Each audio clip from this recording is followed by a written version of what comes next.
ધારાવીનું mapping પૂર્ણ થવાના આરે છે, જેમાં લગભગ 1 લાખ ટેનામેન્ટના પહેલેથી જ નંબર આપી દેવામાં આવ્યા છે.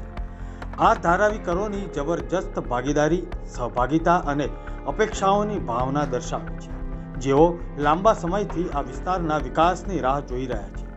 જે થોડા લોકોએ અત્યાર સુધી આ કામગીરીમાં ભાગ લીધો નથી, તેઓએ કાં તો સ્વેચ્છાએ ભાગ ન લેવાનું પસંદ કર્યું છે અથવા રાજકીય વિચારધારાને કારણે સર્વેમાં જોડાવાનું પસંદ કર્યું નથી. આશરે 99,000 ટેનામેન્ટ માટે લેન રેકી પૂર્ણ. 93,000થી વધુ ટેનામેન્ટની સંખ્યા નક્કી થઈ ગઈ.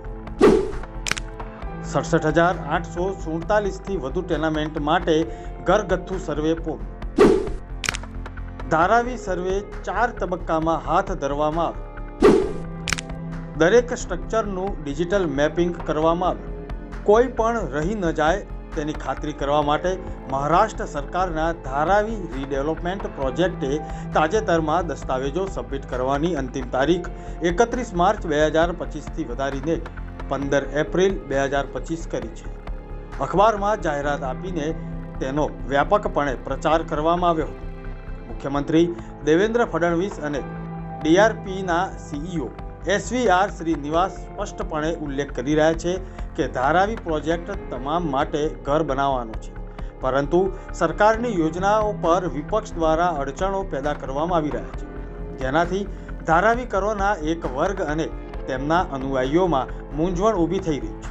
તેમના મતે ડીઆરપી હજારો રહેવાસીઓને અયોગ્ય જાહેર કરવાના પ્રયાસો કરી રહી છે, જેને કારણે ધારાવીમાં સંઘર્ષ થશે.